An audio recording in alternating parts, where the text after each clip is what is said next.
Traditionally set up as glorified media pep rallies, the political conventions this year were sometimes discordant affairs that symbolised divisions felt in the rest of the country. At the Democratic Convention, delegates who supported Bernie Sanders felt like their candidate never had a serious shot at the presidency because of what they called an entrenched political system. The party has been hijacked, and it starts with the Clinton family on down. And at the Republican Convention, many delegates were split on whether Donald Trump could effectively represent their political values. I think we could put a monkey on that stage and call it a Republican, and people would vote for it because they've always voted for Republicans. While both events ended as expected, there's no question that these conventions, indeed this entire election, is anything but conventional. I'm Declan Walsh, a foreign correspondent for the New York Times.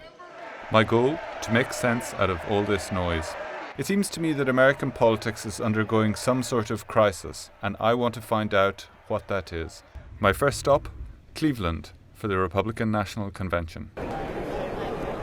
Okay, so here we are. I'm back on the floor.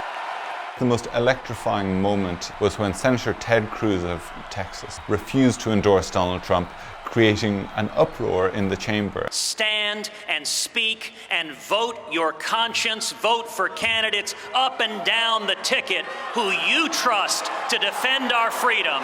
I knew there were problems in both parties. They were well publicized. I think what surprised me was just how openly that dissent was expressed in the conventions. You know, he should have talked about Trump. He should have showed his support. He should get behind America. Yes, he should. What he did was wrong, Ted. What you did was terribly wrong for Americans. But to some degree, I think that was undone by Donald Trump's own speech on the last night of the convention. Our convention occurs at a moment of crisis for our nation. The attacks on our police and the terrorism of our cities threaten our very way of life. He painted what I thought was a very dark picture of America and of the world outside it as a threatening place, and presented himself as quite literally the only person who could save America. Beginning on January 20th of 2017, safety will be restored. The DNC started out with almost the same sort of problems that had plagued the Republican convention. I think one of the most striking moments that I witnessed was actually not on the convention floor, but at a breakfast meeting we attended. Defeat Donald Trump and elect Hillary Clinton. It is easy to boo, but it is harder to look your kids in the face who would be living under a Donald Trump presidency. So on the one hand you had the Sanders supporters shouting Bernie or bust, and then just a couple of feet away you had these older Hispanic ladies from the New York delegation who turned up. Stop! Stop! Oh my God! And it was, in a sense, a really interesting illustration of the divisions within the party, and again just showing really the challenge for Hillary Clinton in trying to bring these two camps together.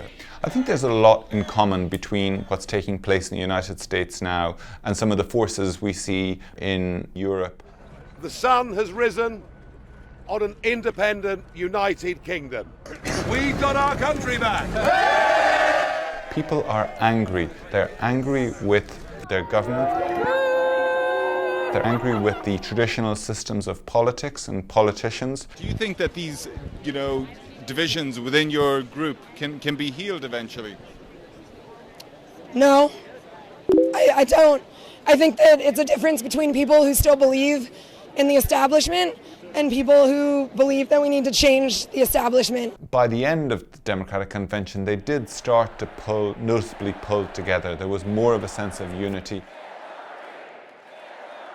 On the convention floor itself, there were two moments really that will stand out in my mind. The first was by Khizr Khan, the Pakistani immigrant whose son died in Iraq in 2004, with his admonition of Donald Trump holding up the American Constitution and telling him, "You have sacrificed nothing and no one." And it completely blindsided and electrified the convention. The other moment I think actually came from Michelle Obama. I wake up every morning in a house that was built by slaves. And I think that that is a line that will probably go down in political history. People will remember that. For me, the conventions were a primer, a deep dive immersion into the glories and the absurdities of American politics. Now I'm hitting the road. I want to try and understand what are the forces that are driving voter choices in this election. Facebook Live provides a tool for readers to guide me along that journey, for them to send their questions and their comments while I'm on the ground reporting that will help to inform the questions that I ask, perhaps even provide some leads for stories to try and understand this election. And they are chanting, "Hillary has to go." You can follow all of my Facebook Live reporting along the trail on my Facebook page.